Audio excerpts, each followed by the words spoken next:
Oke, sebagaimana cara pembelajaran kita, maka kita sekarang akan menelaah pendapat kita masing-masing. Apakah Bapak setuju atau tidak setuju bahwa manusia itu berawal dari udara? Nah, kalau Bapak setuju, berikan alasannya bahwa manusia itu berawal dari udara. Kalau Bapak belum setuju, karena pembahasan kita ini adalah sekarang manusia berawal dari udara, sebagaimana pendapatnya filsuf Anaximandres, maka coba Bapak terawang atau Bapak renungkan bahwa ada hal-hal yang berkaitan benar antara pendapat Anaximandres dengan manusia bahwa berawal dari udara. Kita mulai dengan Ibu Salbiah Al-Adawiyah. Ibu Salbiah ada? Ibu Salbiah?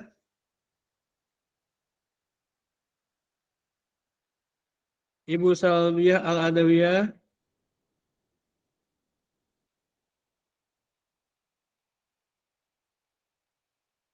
Kalau tidak ada, kita lanjut dengan Bapak Azi Nurjaman. Ya, Pak dosen, Azi gimana? Nurjaman, silakan. Ya, gimana Maka Pak pertanyaannya? Azi. Nah, kita sekarang baru mempelajari dua filsuf pada zaman Yunani kuno. Ya, Satu dari Thales, bahwa Thales mengatakan bahwa manusia itu berawal dari air. Nah, sekarang kita masuk kepada filsafatnya dari Anaximenes, bahwa manusia itu berawal dari udara. Silakan Bapak tanggapi bahwa filsafat tersebut memang benar adanya bahwa manusia berawal dari udara. Silakan Pak Azi.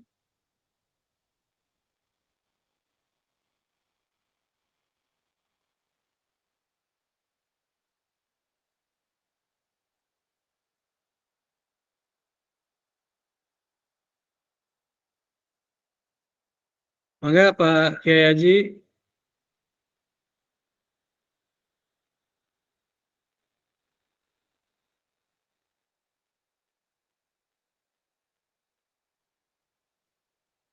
Mangga Pak Azi Nurjaman. ya, halo, mohon maaf barusan sinyalnya hilang. Ya, baik Pak. Dari yang dijelaskan bahwa manusia terbuat berasal dari udara, untuk saya belum bisa memahami itu secara mendalam karena kalau memang manusia terbuat dari udara, maka ada beberapa sifat yang tidak bisa dicocokkan. Misalkan kalau udara itu tidak bisa disentuh, sementara manusia jasadnya nyata, bisa disentuh, bisa diraba gitu. Sehingga kalau misalkan berawal dari udara, maka ada sifat nyata itu yang saya belum bisa memahaminya. Maka mungkin sependek pemahaman saya, jika manusia berasal dari udara, maka ada sifat yang beda gitu. Udara tidak bisa disentuh, sementara manusia nyatanya bisa diraba, bisa disentuh. Oke, terima kasih Pak. Kalau yang pendapat Bapak yang mendukung terhadap pendapatnya Anaximandres gimana Pak? Bahwa manusia itu memang Baik, ada adapun yang kesamaan dengan udara ya, gitu. baik, adapun hal yang bersamaan mungkin sifat-sifat udara tadi ada beberapa hal yang bisa disamakan dengan manusia. Seperti tadi udara bisa menyejukkan, iya manusia dengan kesadarannya mampu memilih bersikap untuk menyejukkan orang lain, atau dengan kesadarannya mampu bersikap untuk memporak-porandakan orang lain. Memang itu ada kesamaan sifat udara dengan sifat manusia. Tetapi sifat yang paling nyata di manusia adalah manusia itu wujudnya nyata, terlihat gitu, dan nampak sekali gitu, bahkan bisa diraba, bisa disentuh. Mungkin itu Pak yang persamaan dan ketidaksamaannya. Oke. Nah, sanggahan Bapak itu sama seperti sanggahannya Plato, Pak. Terima kasih, tapi nanti itu di pertemuan keempat barangkali Pak. Nanti akan kita bahas ya Pak ya. Terima Baik, terima kasih Pak kasih. Haji, mantap sekali di jawabannya, mantap, mantap, mantap, mantap. Kita lanjut ke yang sudah siap siapa nih? Pak Heru, mangga Pak Heru. Pakai Heru, mangga. Ini perkenalan dulu ya. Mangga silakan. Oke. Nama saya Indra Pak Herul. Ya, jadi kalian perkenalan dulu ya. Mangga silakan. Ya, assalamualaikum warahmatullahi wabarakatuh. Waalaikumsalam warahmatullahi wabarakatuh. Kenalkan ya, alhamdulillah. Ya, nama saya Khairul Ikhwan. Saya asli Bogor, tapi sekarang tinggal di Batam. Ya, kerja di Batam. Oh di Batam Pak, Masya Allah jauh banget. Iya Pak. Alhamdulillah Pak. Ya, mudah-mudahan selamat sukses. Amin Pak. Terima kasih sama-sama. Mudah-mudahan Bapak juga semuanya pada sukses, sehat semua ya. Amin. Ya, alhamdulillah bisa silaturahim sama teman-teman S2 ya. Ya. Mudah-mudahan saya yang fakir ilmu bisa tambah belajar dengan para guru yang ada di sini, dengan Amin. Bapak semuanya ya. Alhamdulillah. Ya, mudah-mudahan semuanya diberikan ilmu yang barokah dan Amin. maslahat. Amin. Amin. Amin. Amin. Oke, mungkin itu aja ya perkenalannya. Saja Pak. Kalau pembahasannya gimana Pak Herul? Tentang Saya manusia baru masuk. air. Saya baru masuk tadi, belum mendengar, belum apa? Nyimak. Belum nyimak ya, oke. Kita Ya, lanjut. belum nyimak ya. Oke, mangga. Ya, Kita lanjut kepada Pak Nasik Rida. Mangga Pak Nasik.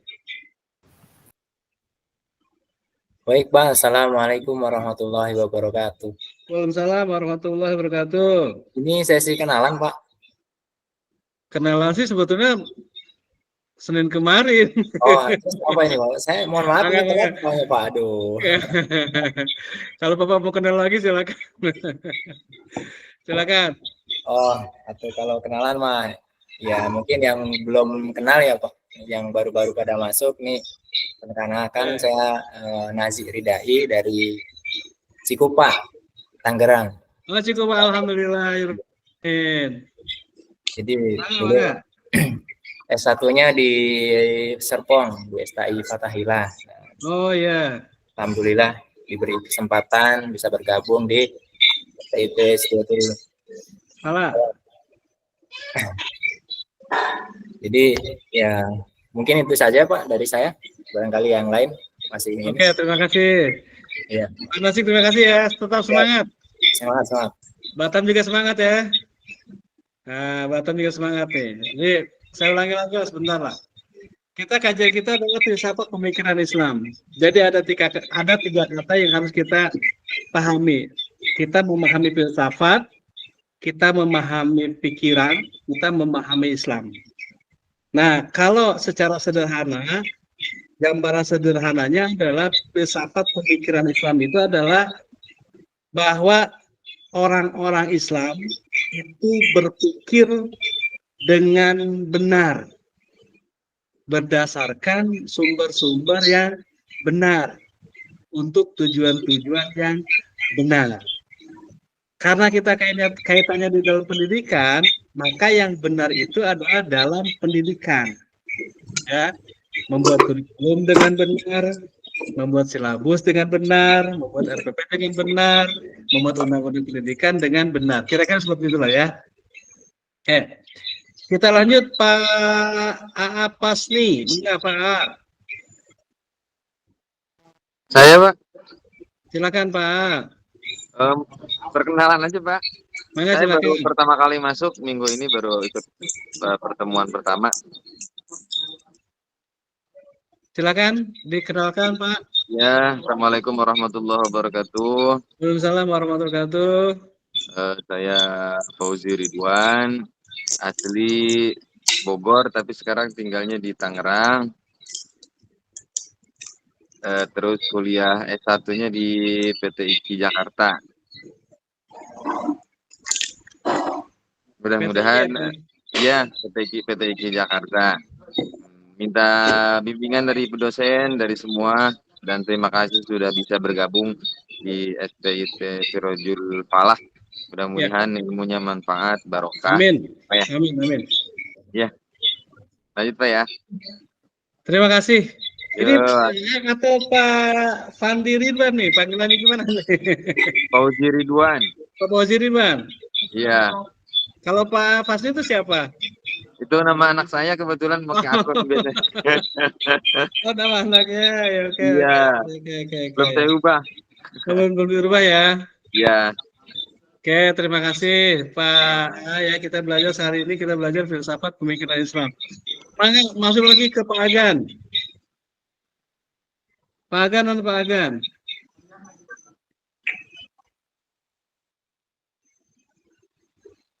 Pak Agan, silakan.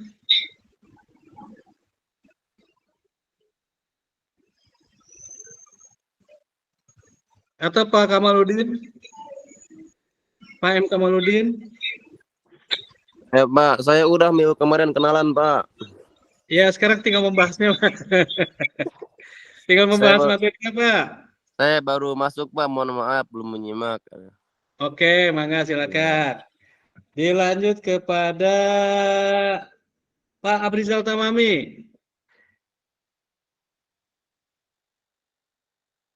Pak Abrizal, mangga Pak Abrizal. Baik Pak. Mangga silakan Pak Abrizal. Mas, ini udara apa ya? Ya. Kalau saya tadi sedikit menyimak dari pembahasan Pak Kiai siapa tuh Ta'azi ya? Iya Pak Jitu Zaman. Pak Haji, iya. Sependapat sih Pak ya. Karena memang udara itu tidak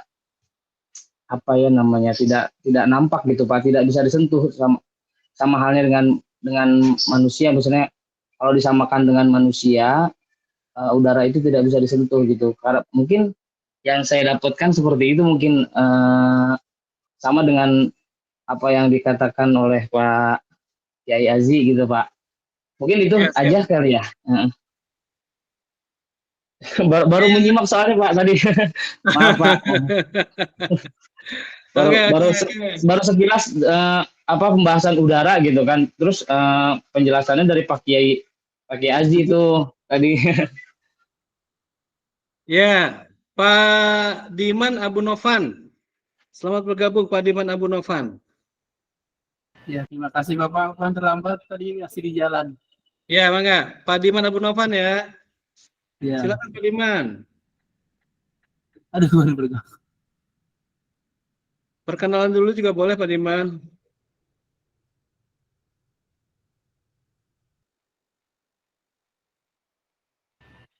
Mangga Pak Diman. Saya baru ngikutin ini Pak, baru bisa online nih. Ya. Baru nyampe. Baru nyampe ya? Iya betul, ini baru bisa ini. Mohon maaf sekali saya Pak. Aduh. Oh ya, jadi kalau baru nyampe Bapak silakan nanti buka tentang filsafat dari Thales, itu bisa di Google aja Pak. Ya, Thales dengan Anaximandres. Anaximandres. Ya, Thales dan Anaximandres. Jadi minggu pertama kita bahas tentang Thales, sekarang kita bahas tentang Anaximandres. Ya, Pak Andriana, Elziharkah, mengapa Andriana?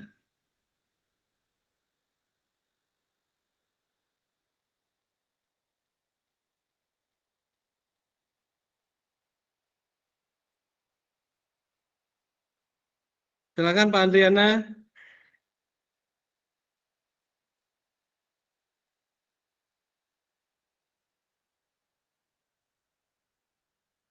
Ibu Nita Amelia. Ibu Nita Amelia, silakan. Selamat bergabung Bu Nita.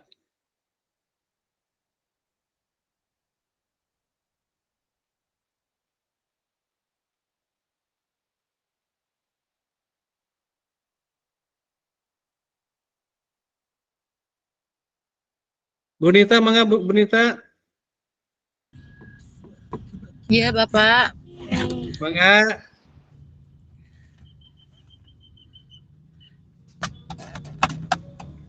Iya, Bapak gimana? Maaf, masih di jalan, Pak.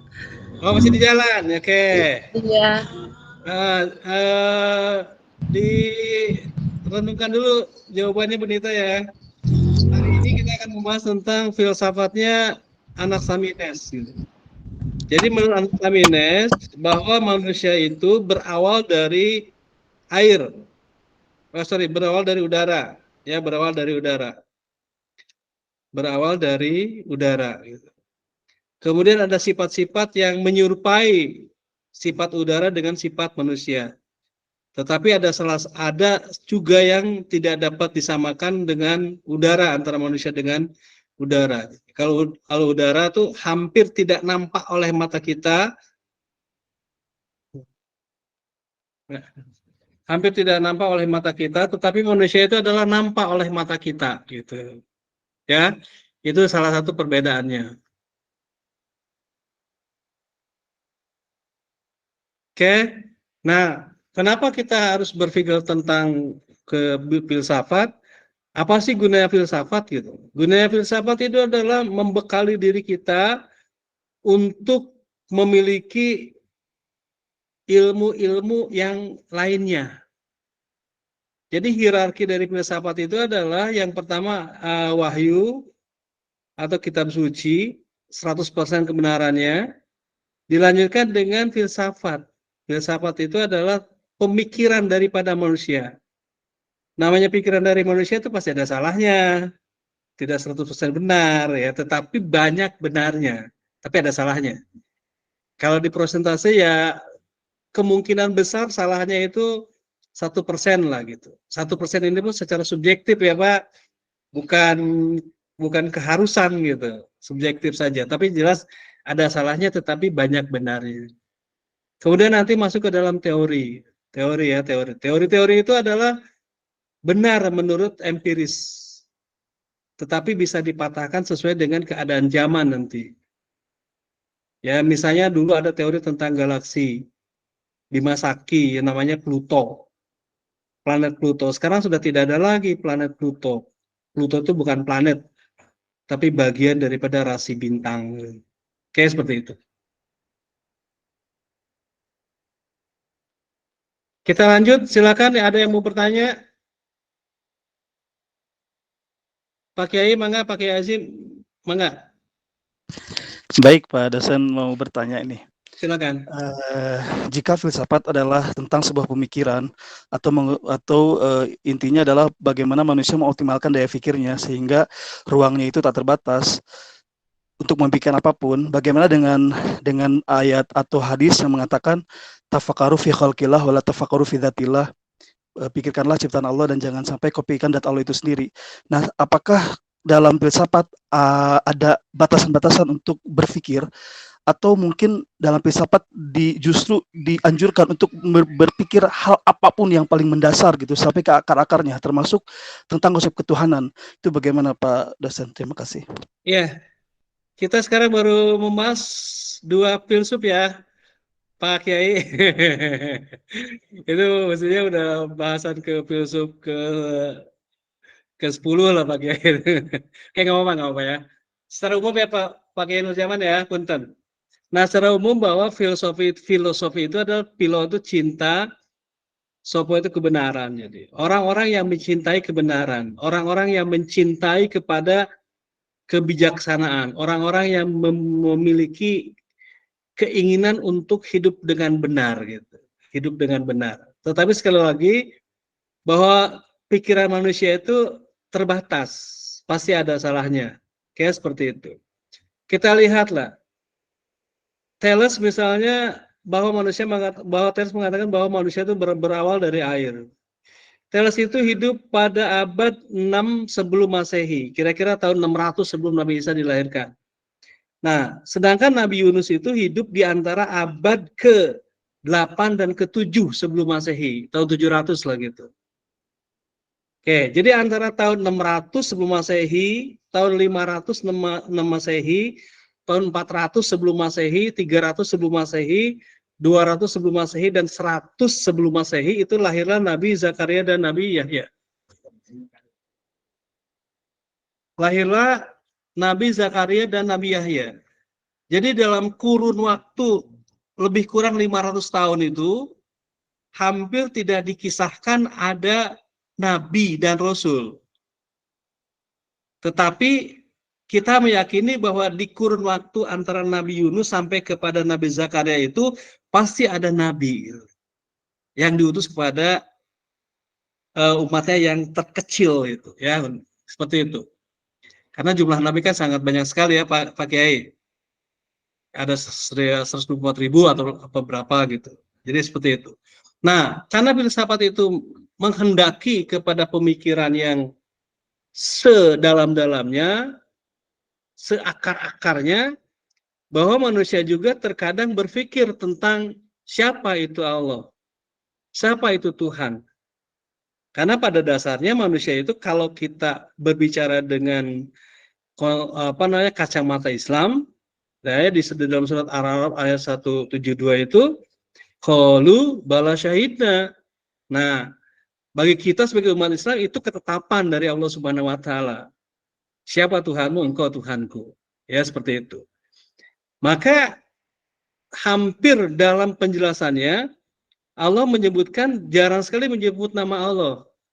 Yang disebut adalah Ar-Rahman, Ar-Rahim, Al-Malik, Al-Qudus gitu, seperti itu. Kayak seperti itu ya. Nah, misalnya balik lagi kepada filosofi tentang manusia berawal dari air, berawal dari air. Ya, jadi nanti dikatakan bahwa siapakah pemilik air itu? Nah, Thales itu kemudian tidak memiliki jawaban. Siapa pemilik air itu? Siapa yang menciptakan air itu? Siapa yang mengalirkan air itu?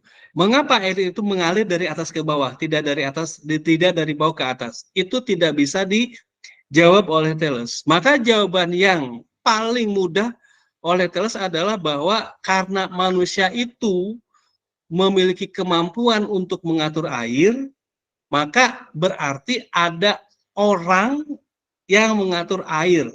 Siapakah orangnya itu tidak diketahui. Jadilah faktor X gitu ya. Jadi faktor X. Kayak seperti itu. Nah, faktor X itu kemudian dicari. Siapakah faktor X itu? Faktor X itu adalah faktor yang satu, yang memiliki kekuasaan, yang memiliki kewenangan, yang memiliki kehendak, yang memiliki segala sesuatunya, yang memiliki keperbedaan antara dengan yang lainnya gitu. Nah, ketika bertanya tentang faktor X, mau menjelaskan tentang faktor X, maka di situ disimpulkan ada satu namanya batasan keilmuan yang tidak bisa dijawab oleh manusia, itu namanya prima causa, penyebab yang tidak disebabkan. Kira-kira seperti itu. Maka filsafat itu ada yang berpikir seluas-luasnya saja, Pak. Siapakah Tuhan itu? Oh, Tuhan itu adalah yang Maha Pengasih. Nah, kemudian dicari apa yang dikasihkan oleh Tuhan kepada kita. Dicari oleh manusia. Nah, tentunya adalah ada dua epistemologi atau sumber dari pengetahuan itu. Ada pengetahuan dari akal sendiri, ada pengetahuan dari kitab suci. Ya, nanti terbelah tuh Pak filsafat itu. Maka nanti ada filsafat Islam. Kayak gitu. Pada dasarnya filosofi itu adalah mencari kebenaran. Mencari kebenaran. Kalau memang manusia itu berawal dari air, maka itu harus benar bahwa manusia itu berawal dari air. Dan memang sampai hari ini kebenaran itu masih terus dicari, Pak. Apakah benar bahwa manusia itu berawal dari air? Ataukah apakah benar manusia itu berawal dari udara? Dan itu harus dicari. Siapa yang menciptakan udara? Siapa yang memelihara udara? Siapa yang akan mengatur udara? Siapa yang akan mengubah udara? Maka dibayangkanlah oleh para pemikir kita zaman dulu itu sebagai manusia atau makhluk. Makanya nanti ada dewa air dan ada dewa udara.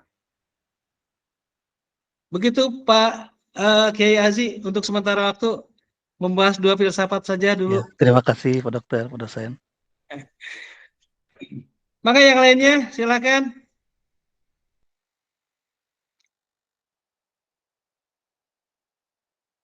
Kalau tidak ada yang lainnya, maka saya akan kembali lagi ke Pak Kiai Aji Nurjaman. Ya Pak, siap Pak. Yang lainnya ada yang mau ditanyakan atau tidak nih? Kalau yang lainnya ada yang ditanyakan, silakan. Kalau tidak ada, saya akan kembali kepada Pak Kiai Nurjaman. Iya Pak, mungkin ini tadi bahasa menarik tadi Bapak bilang bahwa pengetahuan didapat dari wahyu sama dari akal, itu bagi saya menarik gitu. Katakanlah filsafat yang hidup di zaman dulu kan itu dalam rentang waktu bisa dikatakan tidak ada wahyu di masa itu ya mungkin ya Pak ya. Tetapi mereka mampu menemukan mungkin kebenaran versi mereka gitu loh. Nah pertanyaannya, kira-kira langkah-langkah apa sih untuk dilakukan agar bisa menemukan kebenaran lewat akal gitu? Seperti yang telah dilakukan oleh para filsuf terdahulu ketika wahyu tidak ada, tapi mereka mampu menemukan kebenaran versi mereka. Jadi pertanyaannya, kira-kira mereka tuh ngelakuin apa gitu? Pola pemikiran mereka itu seperti apa sehingga mereka mampu menemukan jawaban-jawaban dari permasalahan yang mereka hadapi di zaman itu. Padahal ketika itu misalkan nggak ada wahyu. Demikian Pak. Oke. Nah, karena unsur filsafat itu ada 3, ontologi, epistemologi, dan aksiologi. Nah, berkaitan dengan epistemologi atau sumber daripada ilmu pengetahuan, satu, dugaan itu bisa saja terjadi para filsuf itu memang adalah mereka dulunya adalah pengikut para nabi. Sehingga apa yang diwahyukan kepada para nabi itu disampaikan kepada orang-orang di sekelilingnya. Kemudian nabi itu wafat, kemudian orang-orang di sekelilingnya itu menjadi pewaris dari pengetahuan para nabi tersebut. Karena rentang waktu yang begitu lama, sehingga pengetahuan itu bisa saja bercampur kembali dengan ajaran nenek moyangnya. Misalnya tentang berhala tadi ya, misalnya tentang dewa air lah gitu, dewa air dan dewa angin. Bercampur kembali, itu seperti itu. Nah, itu apa namanya dari epistemologinya, Pak. Nah, sekarang misalnya gini, Pak. Misalnya salah satu contoh lah. Salah satu contoh. Kita filsafat ke-1, Thales, kedua Anaximandros, Anaximenes. Kita lompat ke depan, Pak, ke filsafatnya Epicurus. Epicurus ya. Itu filsafatnya di tahun-tahun abad ke-2 sebelum Masehi. Tahun 200 lah sebelum Masehi gitu. Kata Epicurus itu, bahagia itu tidak terletak pada harta benda. Jadi materi itu dapat menyebabkan bahagia, iya. Tetapi kebahagiaan itu tidak seluruhnya terletak daripada materi. Berlimpahnya materi, selamat bergabung Ibu Siti Hidayah. Berlimpahnya materi bisa saja menyebabkan terjadinya kebahagiaan. Dan berlimpahnya materi bisa saja menyebabkan terjadinya ketidakbahagiaan. Kayak seperti itu. Kayak ada salah satu pertanyaan dari saya. Pendapat Epicurus itu adalah menurut saya benar, Pak. Bahwa materi itu sebagai penunjang untuk kebahagiaan. Tetapi bukan sumber kebahagiaan, tapi penunjang dari kebahagiaan. Pak Kai Azi, kira-kira setuju atau tidak Pak pendapat Epicurus itu? Setuju Pak dengan pendapatnya tentang materi, bahwa materi bukan sumber tapi penunjang. Itu Iya, sangat penunjang. Ya, karena faktanya juga karena faktanya bisa kita lihat bahwa banyak orang bergelimang harta tapi sampai bunuh diri gitu kan, sampai menjatuhkan dirinya dari lantai berapa gitu, padahal secara harta tidak kekurangan. Atau mungkin ada juga orang yang secara harta kekurangan tapi hidupnya sejahtera, damai, tentram. Nah, orang yang bunuh diri lompat dari lantai ke-12 itu namanya Sri Wisnu Sinivasan, bosnya Texmaco dulu, Pak. Bendahara Golkar. Ya, seperti itu. Nah, sekarang pertanyaan dari saya adalah, kalau pendapat Epicurus itu benar, dan pendapat Al-Quran juga benar, bahwa kebahagiaan hakiki itu adalah mengenal Allah dan berzikir kepada Allah. Berarti bukan kepada benda ya. Oke, kira-kira pendapat mana yang akan Bapak ikuti untuk bahagia itu? Apakah pendapat saya bahagia meskipun saya tidak punya harta? Kemudian pendapat yang kedua adalah saya bahagia karena saya beribadah kepada Allah Subhanahu wa taala meskipun tanpa harta. Kira-kira para mahasiswaku yang budiman, pendapat siapakah yang akan kita pakai? Atau sumber pengetahuan yang mana yang harus kita pakai? Karena Epicurus juga benar. Mangga Pak Kiai, mohon pencerahannya. Pak Kiai Nurjaman, Pak Aziz, mangga. Eh, saya sih melihat Pak ya, hidup itu tentang rasa ya Pak. Sebenarnya Ya. apapun yang kita miliki tetap pada akhirnya ada di rasa gitu. Bahwa rasalah yang menentukan hidup kita. Seperti apa, seperti iklan apa saya lupa, hidup semua tentang rasa gitu. Dan saya mengikuti pola itu, hidup tentang rasa. Bahwa rasa damai itu didapat dari misalkan ibadah, ya saya merasakan. Dan rasa itu juga, rasa bahagia juga didapat dari harta, juga merasakan. Artinya yang harus kita pikirkan adalah bagaimana jiwa ini bisa tenang, bisa tentram dalam berbagai situasinya, dalam berbagai situasi kehidupan yang datang ke kita. Maka sejauh sependek pemahaman saya, dengan kita memahami konsep takdir misalkan, dengan kita memahami pengetahuan tentang bagaimana takdir itu ditentukan buat kita, sampai pada akhirnya kita menemukan sebuah pemahaman bahwa takdir itu ternyata baik buat kita, maka di situ ada kebahagiaan meskipun misalkan takdir yang kita terima itu buruk gitu, karena pada dasarnya khairihi wa syarihi minallah, yang baik buruknya dari Allah, dan apapun yang datang dari Allah pasti tidak akan buruk sebenarnya. Yang buruk bisa jadi yang kita rasakan aja, padahal dalam keburukan itu sebenarnya ada rahasia untuk meningkatkan diri kita, kualitas kita. Namun terkadang kita terjebak dengan buruknya itu, dengan ketidakenakan itu, akhirnya kita merasa bahwa takdir yang buruk yang datang ke kita itu adalah musibah atau derita. Padahal secara kacamata takdir, pasti yang namanya ketetapan Allah itu pasti baik buat kita. Hanya saja mungkin keterbatasan pengetahuan kita atau keterbatasan kita menggunakan daya pikir, akhirnya kita terjebak dengan rasa ketidakenakan itu dan membuat yang tidak enak itu adalah pahit dan tidak baik buat kita. Wallahu alam Pak, mohon pencerahannya Pak. Ya, bagus Pak Kiai. Penjelasannya panjang lebar. Cuma bagi saya adalah satu poinnya itu adalah pikiran Epicurus yang akan kita ikuti atau pikiran Al-Quran yang akan kita ikuti. Itu saja sih Pak. Sederhana saja sih pertanyaannya. Pikiran mana yang harus kita ikuti? Pikiran mana yang akan kita ikuti? Karena menurut Epicurus bahwa bahagia itu tidak terletak pada harta. Benar, ya benar. Al-Quran mengatakan kebahagiaan itu adanya ketika kita beribadah. Ya benar, ya benar. Mangga silakan Pak. Ini adalah mangga yang lain. Yang ke-20 nih Pak. Kita sekarang baru membahas 2 filsafat nih Pak.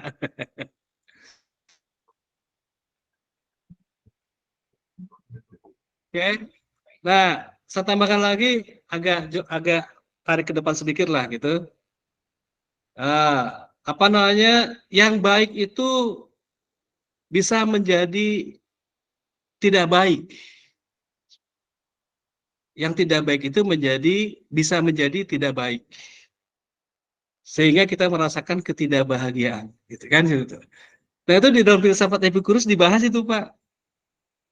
Oke, misalnya salah satu contohnya gini lah, Pak. Tuan A pergi ke Jakarta yang biasanya dia membawa handphone. Tiba-tiba pada pagi itu handphone Tuan A tidak terbawa dan dia pergi ke Jakarta. Ketika di tengah perjalanan belum sampai ke kantornya di Jakarta, dia teringat, di mana handphone saya? Kemudian Tuan A itu menjadi gelisah. Nah, pertanyaannya adalah, apakah Tuan A itu gelisah? Handphone atau pikiran kita yang gelisah? Nah, tentunya adalah, silakan dijawab. Tapi nanti apa ya, di pertemuan berikutnya. Enak nih Pak, kalau membahas tentang filsafat Pak. Jadi membuka cakrawala pikiran kita. Pak, aduh nih, saya belum sapa nih, punten. Bapak Pusdiman. Nah, Pak Pusdiman. Assalamualaikum Pak Pusdiman. Assalamualaikum Pak Pusdiman. Pak Pusdiman ada sahabatnya nih Pak Kiai Aziz nih, kita berdiskusi. Masya Allah, luar biasa. Saya menyimak tadi Pak, soalnya baru sampai jadi menyimak. Alhamdulillah menyimak Pak. Ya, sebentar ya Pak ya. Boleh ngasih pendapat kan? Mangga. Ya, dari pertanyaan Pak dosen ini menarik Pak kalau ditanyakan pendapat dari Firdaus dari Tapi ini pertemuannya yang nanti ya Pak. ke-10. Sekarang baru pertemuan kedua. Iya. Berhubung tadi harus kita jelaskan dulu sedikit, tapi ini pertemuan sebelum. Tapi nggak apa-apa, sedikit aja Mangga. Ya, jawabannya cuma sedikit sih Pak. Jawaban cuma saya kalau saya sih yang akan saya gunakan adalah pendapatnya Al-Quran. Karena sejauh manapun pendapat manusia itu tetap nilai kebenaran kan kemarin seperti yang sudah Bapak ceritakan di atas dari bawah wahyu gitu. Jadi kita misalnya yang lebih tinggi ya wahyu. Al-Quran itu adalah wahyu Allah. Jadi dari pertemuan yang minggu lalu itu saya mau bahwa tetap ketika kita menemukan di Al-Quran maka Al-Quran itu yang dipedoman. Jadi Pak, terima kasih. Alvan ya. Terima kasih. Terima kasih Pak. Pak Kiai Haji Nur Jaman, terima kasih ya. Mantap. Mantap. Kita lanjut kepada filosofinya dari anak Samines ya. Jadi memang tidak selamanya sama gitu, sebangun dan seruang antara angin dan manusia. Tetapi di sini ada kebenaran-kebenaran yang memang sama antara angin dengan manusia. Ada benarnya. Kalau salahnya ada, ya pasti ada, karena itu ada filosofi kan. Filosofi itu adalah pikiran manusia yang memang memiliki tingkat kesalahan. Nah, tingkat kesalahannya adalah, atau tingkat ketidakpercayaannya adalah bahwa angin itu tidak bisa dilihat, tetapi manusia itu bisa dilihat, bisa diraba, gitu, seperti itu. Nah, sekarang perbedaannya adalah tidak bisa dilihat dan bisa dilihat. Angin bisa dilihat, kemudian angin tidak bisa dilihat, manusia bisa dilihat. Nah, dalam kajian filsafat ini, para mahasiswa itu silahkan berpikir tentang apa yang dimaksud dapat dilihat dan apa yang dimaksud dengan tidak dapat dilihat. Itu Pak, cara berpikir filsafat itu nantinya. Kita coba, ada waktu 26 menit lagi Pak, silakan Pak. Silakan. Angin itu tidak bisa dilihat. Manusia bisa dilihat.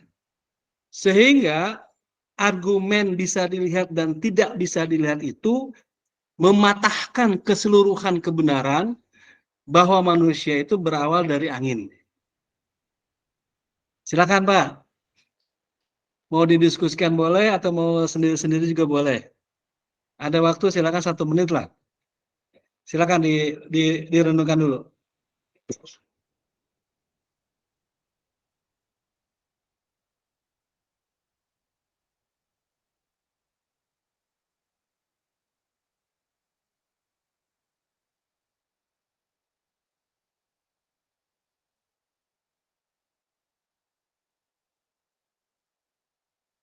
Mangga Pak Kiai.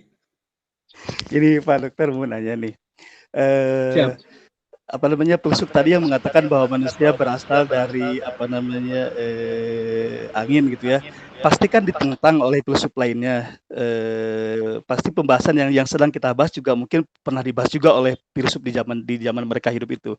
Nah, ketika si filsuf tadi yang mengatakan bahwa manusia dapat terbuat dari angin, kemudian ditentang bahwa angin itu beda dengan manusia, ya berawal dari angin, kemudian ditentang bahwa sifatnya nyata, angin itu tidak bisa dilihat dan manusia bisa. Apakah si filsuf yang mencetuskan tadi manusia berawal dari angin itu kekeh dengan pendapatnya itu, atau dia ikut dengan pendapat yang menentangnya gitu Pak?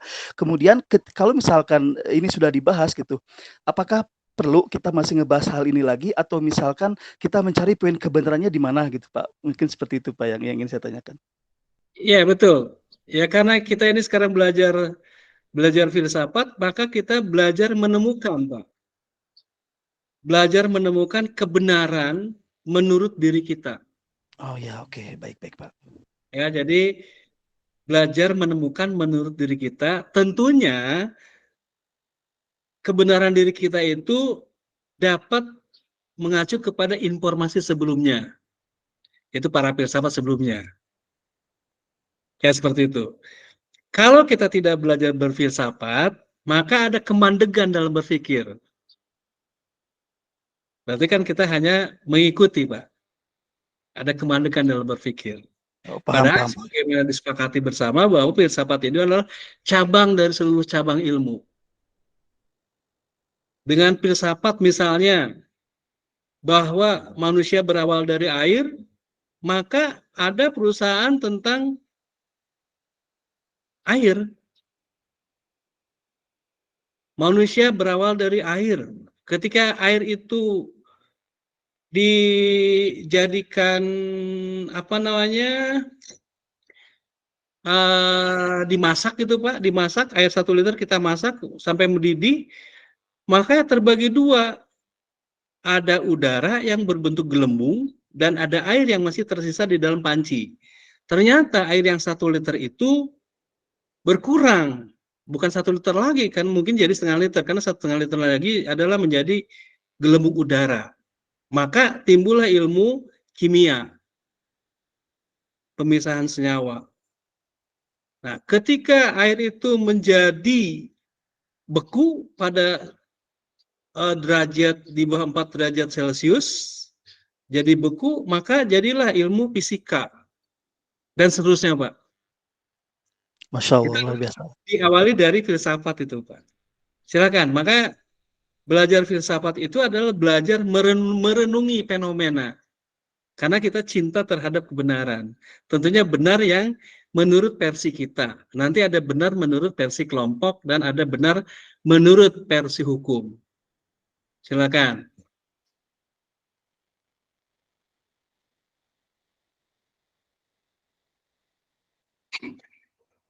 Angin tidak terlihat oleh mata manusia. Manusia bisa terlihat oleh mata manusia. Apakah perbedaan terlihat dan tidak terlihat? Dan apakah persamaan terlihat dan tidak terlihat?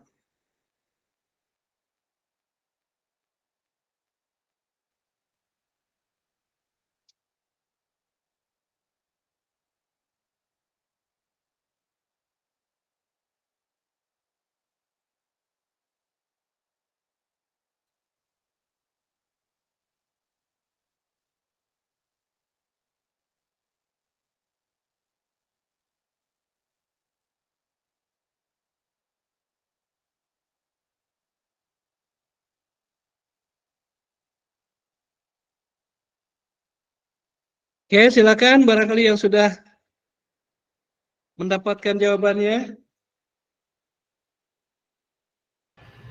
Pak Muhammad Irsadul Anam.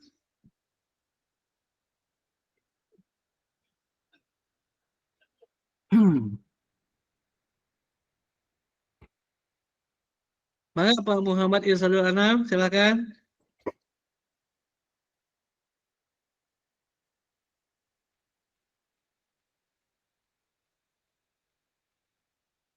Pak Muhammad Kamaludin.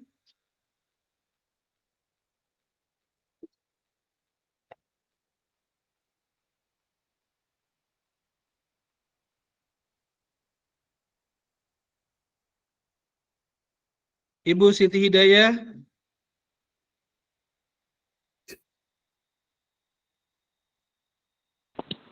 Iya, Pak. Enggak. Oke. Bentar, Pak. Bentar. Kalau menurut saya sih sama kayak Pak Kiai Aji tadi ya. Ya. Jadi manusia itu memang hanya sama sifatnya dengan udara. Jadi mereka bisa menenangkan dan bisa juga merusak manusia tersebut gitu. Jadi terus manusia juga jelas wujudnya. Bisa disentuh, kemudian bisa diraba, bisa dilihat dengan mata.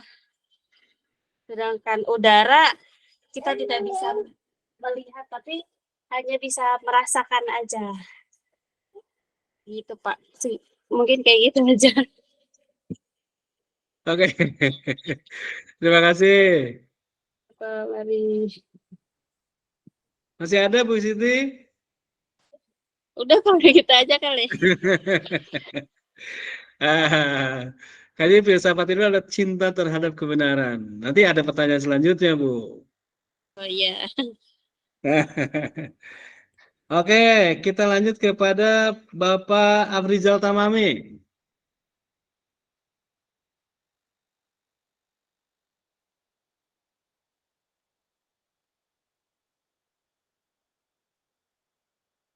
Kemudian kita lanjut kepada Bapak Yusuf Rahmatillah. Pak Yusuf, mangga Pak Yusuf. Baik, Bapak, terima kasih. Enggak. Tadi saya menyimak apa yang didiskusikan, Masya Allah, Alhamdulillah mendapatkan ilmu yang sangat banyak. Sedikit berpendapat tentang tadi apa yang perlu dipikirkan tentang mengapa udara tidak bisa terlihat, tapi manusia bisa terlihat atau tidak. Mungkin sedikit pendapat saya, karena tentu manusia itu satu berbentuk, sehingga bisa dilihat dan disentuh karena berbentuk. Dan sedangkan kalau udara itu dia tidak memiliki bentuk, sehingga tidak bisa terlihat dan tidak bisa disentuh. Itu saja Pak Dokter, terima kasih pendapatnya saya. Wassalamualaikum warahmatullahi wabarakatuh. Waalaikumsalam warahmatullahi wabarakatuh. Ya, pertanyaannya adalah apa persamaan dapat dilihat dengan tidak dapat dilihat, atau apa perbedaan antara dapat dilihat dengan tidak dapat dilihat, itu Pak. Itu yang mesti kita pikirkan tuh. Karena kita memikirkan tentang filosofinya dari anak Samines. Kemudian terima kasih Pak Yusuf Rahmatillah. Kita lanjut kepada Ibu Nita Amelia. Bu Nita, mangga Bu Nita.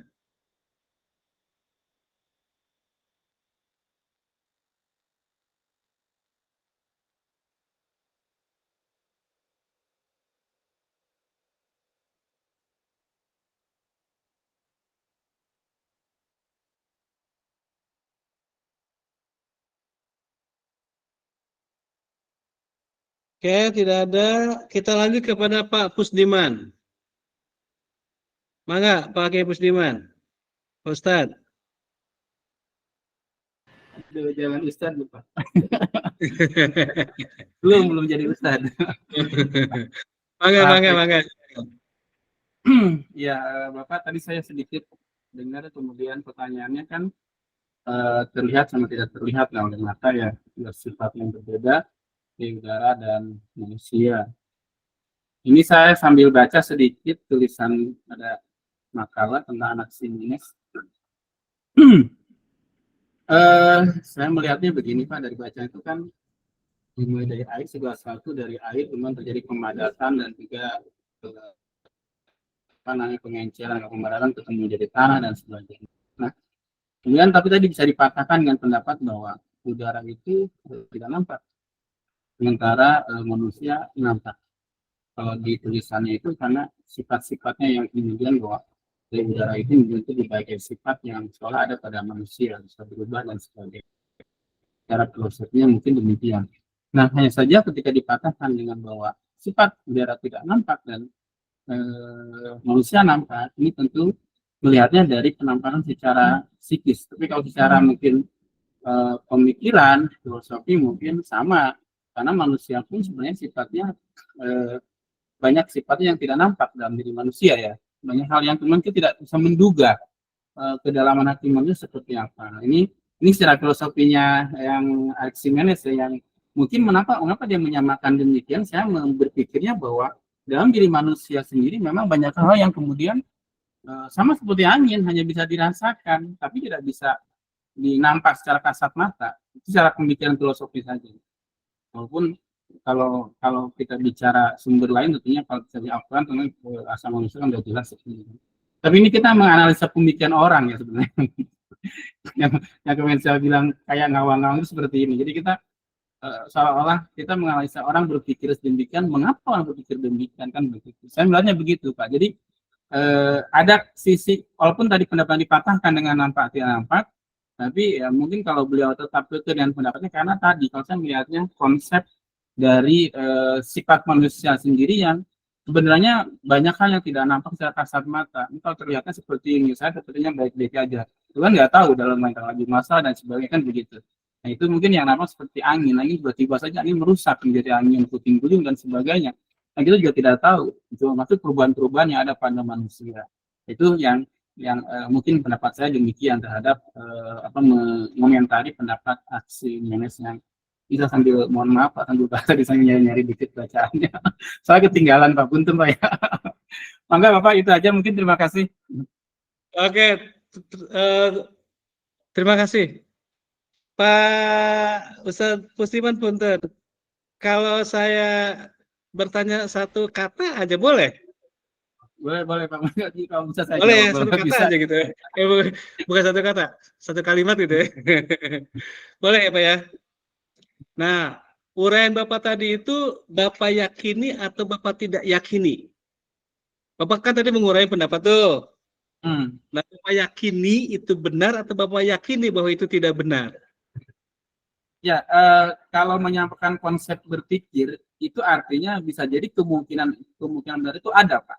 Saya tidak meyakini kebenaran itu karena ada kebenaran yang lain berkaitan dengan kalimat sebelumnya itu tentang asal muasal segala sesuatu. Ya.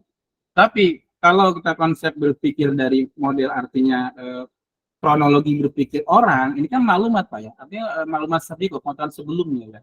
Kita melihat orang berpikir begitu, dengan kita kan filosofinya apa nih? Kalau saya melihat anggapan kita itu apa gitu kan, gitu Pak. Jadi saya kalau yakin 100% tidak, tapi kalau ada kebenaran yang bisa dibandingkan gitu. Iya betul. Sekarang gini, Bapak kan tadi mengulas, menyimak, menguraikan, menafsirkan, menduga pendapat dari anak si Menes gitu kan? Iya betul. Nah, apa yang Bapak paparkan itu Bapak yakin atau Bapak tidak yakin? Iya, saya enggak, artinya gini Pak, saya memahami, artinya kalau saya yakin 100% tidak ya, tapi kalau di situ ada nilai kebenaran sebagai sebuah pendapat, saya yakin ada. Tapi kalau yakin pendapat aksi Menes itu benar, saya tidak meyakini 100%. Nah, kan bisa ada kemungkinan salah Pak. Tadi dengan bukan itu maksud saya. Bapak terhadap pemaparan Bapak itu yakin atau tidak? Yakin Pak, saya gitu maksudnya gitu. Saya yakin pemahaman saya itu. Ketemu ya. Jadi yakin terhadap pemaparan, ya Bapak yakin terhadap pemaparan Bapak kan gitu. Betul saya yakin. Nah, berarti pemaparan Bapak itu dianggap benar oleh Bapak kan? Betul. Nah itu sudah masuk ke dalam ontologi tuh Pak. Jadi Bapak sudah masuk ke ranahnya berfilsafat. Ketika Bapak menafsirkan pikirannya anak si Menes, Bapak memaparkan pemikirannya anak si Menes, Bapak menduga pikirannya anak si Menes dengan kalimat yang Bapak rangkum, dengan kalimat yang Bapak buat, berarti Bapak sudah masuk ke ranah berfilsafat. Oke, sekarang kita masuk ke Pak Kiai Nurjaman, Mangga. Baik, terima kasih ke Pak Diban ya yang melengkapi pemikiran kita sehingga saya sendiri jadi tercerahkan dan jadi menyukai nih materi filsafat ya. Apa yang tadi disampaikan? Ya, seru banget. Mulai istilah teka-teki filosofis tadi yang mengatakan manusia berasal dari air itu semakin terbuka jelas gitu, dan kalimat yang menggelitik adalah kita membaca pikiran orang. Nah, itu seru sekali sebenarnya. Tadi itu satu yang ingin menyatakan apa sih yang latar belakangi tersebut sampai sampai mempublikasikan bahwa manusia terbuat dari air gitu. Tadi itu saya ingin nanya itu, tapi ternyata tadi Kang Diman membaca-baca dan muncullah sebuah pertanyaan, sebuah statement bahwa udara terbuat dari air gitu kan. Air itu kan nampak, aslinya nampak gitu, kemudian menguap jadi udara gitu. Dari situ jadi ada sebuah keyakinan bahwa ternyata filsuf tersebut pemikirannya lebih jauh gitu, udah berpikir satu tingkat di atas manusia biasa gitu, karena dia melihat bukan airnya tapi melihat udaranya, yang mana udara itu berasal dari air gitu, berasal dari sesuatu yang nampak, yang terlihat, kemudian menguap menjadilah sebuah air gitu. Itu yang pemikiran itu yang ternyata menggelitik dan seru ternyata gitu. Kita terjebak pada sifatnya aja yang nampak dan tidak nampak. Kita lengah dan lupa bahwa udara itu datang dari mana sebenarnya gitu kan, dari air yang nyata, yang jelas-jelas nyata. Kemudian saya kalau nggak salah bahwa kehidupan ini bersumber dari air, yang pernah perasaan saya pernah dengar gitu deh, waktu pesantren dulu, bahwa kehidupan ini terbuat dari air gitu. Jika manusia terbuat dari udara, bisa jadi benar kayaknya nih, begitu Pak. Mohon pencerahannya nih. Terima kasih. Oke, oke Pak. Nah, saya sedikit mengulas sejarah Bapak lah ya. Bapak pakainya tadi mengatakan waktu di pesantren gitu ya.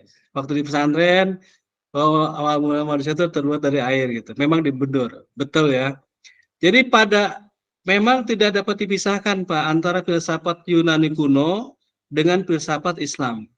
Nah, buku-buku di pesantren itu dikarang pada abad kira-kira 8, 10, 8, 9, 10, 11 sampai ke abad 15-an Pak.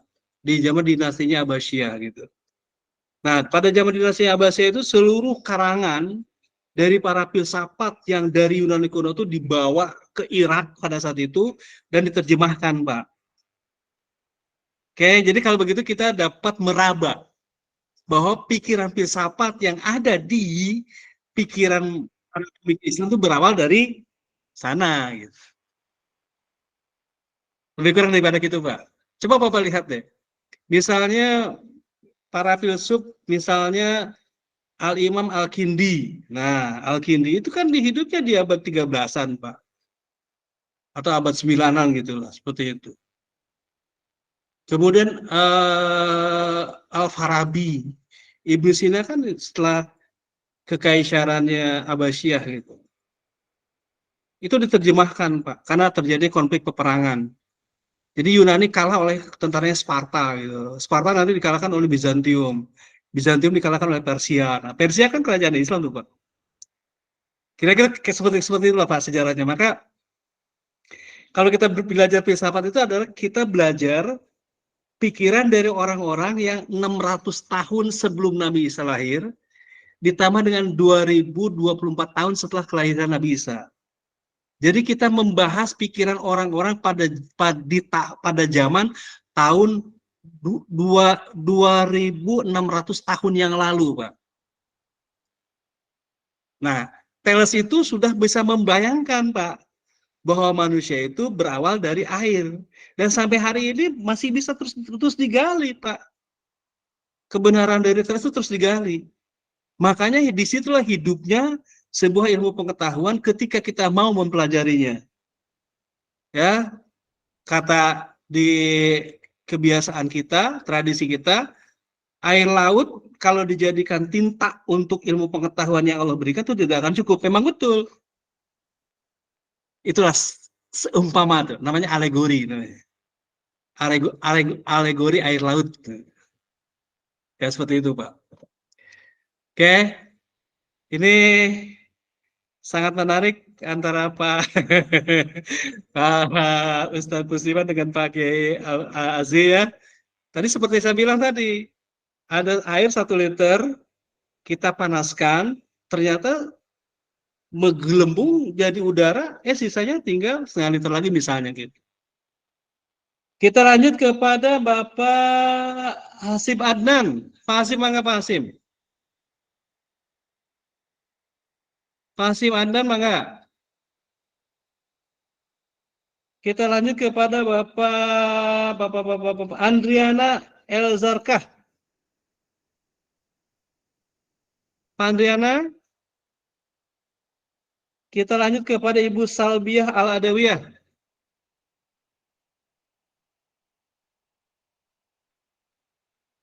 Silakan. Kita lanjut kepada Bapak Mujib Sarip. Pak Mujib mana Pak Mujib? Kita lanjut kepada Bapak Fauzi Ridwan yang dari Batam. Kita lanjut kepada Bapak Agan. Kita lanjut kepada Bapak Diman Abu Novan.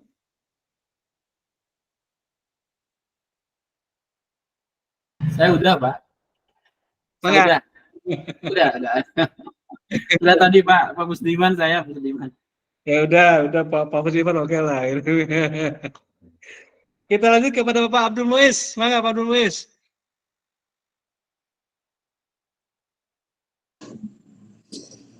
Iya, Bapak. Mangga silakan Pak Abdul Muiz. Ya. Mohon maaf Bapak sebelumnya. Saya tadi mengikuti kuliah setengah gitu Pak, karena tadi lagi di perjalanan.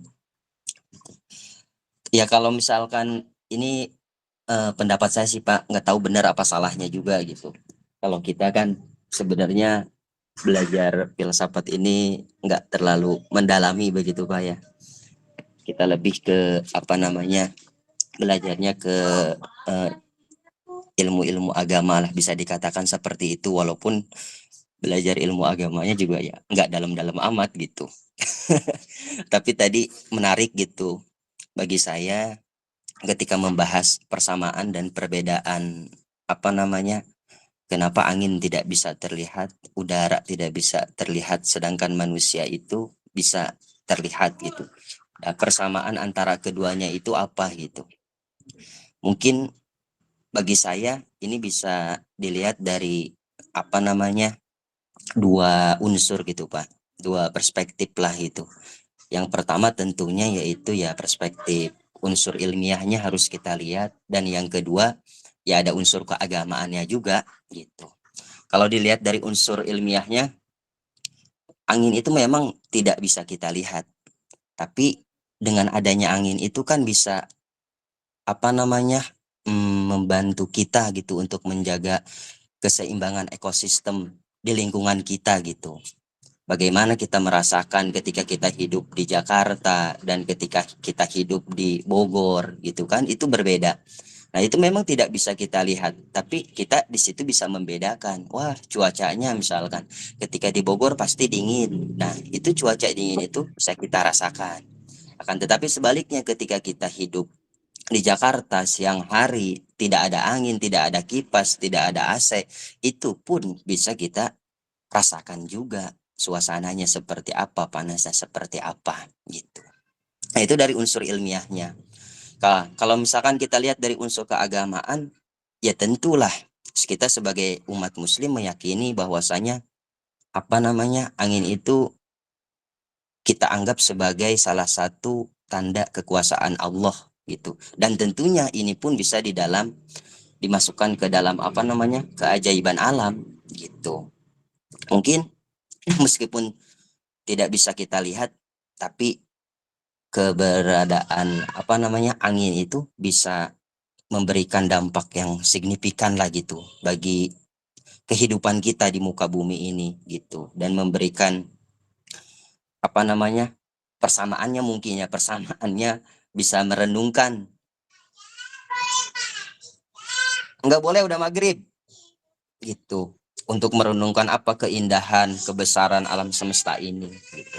Ya mungkin itu sih Pak, mungkin menurut saya gitu, dan pasti ini terbantahkan juga, tapi itu yang saya rasakan aja gitu Pak. Karena saya belajar filsafat ini nggak ngerti gitu sebenarnya. Karena saya juga kan tadi benar kata Kiai itu tuh siapa? Ada di dalam Al-Qur'an kan yang mengatakan wa khalaqa kulla syai'in minal ma gitu, dan Allah tuh menciptakan segala sesuatu itu ya dari air gitu. Mungkin yaitu ayat itu membutuhkan penafsiran. Kalau filsuf membahasnya mungkin mereka melihat air itu diciptakan sebelum jadi air itu diciptakan mungkin dari apa dulu gitu sebelum jadi air. Tapi ketika Al-Quran membahas mungkin langsung ke airnya, akan tetapi ketika ilmuwan filsuf membahas mungkin mereka sebelum diciptakan menjadi air itu dulunya itu mungkin yaitu dari bahan-bahan sebelumnya lah begitu. Tapi ya saya kurang tahu juga Pak Dokter, mohon penjelasannya. Itu sih yang dialami saya aja gitu. Saya merasakan ya seperti itu, manusia memang wujudnya nampak gitu kan, sedangkan ini kan memang tidak nampak, tapi hanya sekedar bisa kita rasakan saja gitu. Ya, terima kasih. Mohon maaf mungkin cuma sedikit aja. Mohon diluruskan karena itu masih bengkok ya Pak Dokter ya. Oke, terima kasih Pak Ustadz Abdul Muiz ya. Jadi pelurusannya Senin depan ya Pak, karena kita udah jam 18.01 nih. Ya, seru nih Pak dosen, seru belajar filsafat nih. Pusing Pak, saya belajar filsafat Pak, puyeng. Ya, santai aja Pak, santai. Makanya kalau dari filsafat itu sambil ngopi, sambil ngemil gitu, ngobrol gitu. Kalau serius juga bisa gitu. Ya sambil santai juga bisa gitu. Itu ya teknik kita lah Pak dalam pembelajaran. Demikian Pak Kiai, Pak Ustadz, Ibu dan Bapak, para mahasiswaku yang baik hati dan budiman. Terima kasih kepada Pak Kiai Haji Nurjaman. Alhamdulillah di sini ada Pak Kiai Haji Nurjaman ya, dapat memberikan sumber-sumber keilmuannya dari berbagai pintu. Alhamdulillah juga di sini ada Pak Pusdiman, Pak Ustadz Pusdiman. Terima kasih atas penjelasannya. Kita akhiri dengan doa kafaratus majelis. Bismillahirrahmanirrahim. Subhanaka wa bihamdika Allahumma asyhadu an la ilaha illa anta astaghfiruka wa atubu ilaik. Rabbi zidni ilman nafi'an warzuqna fahma ya arhamar rahimin. Assalamualaikum warahmatullahi wabarakatuh. Waalaikumsalam. Waalaikumsalam.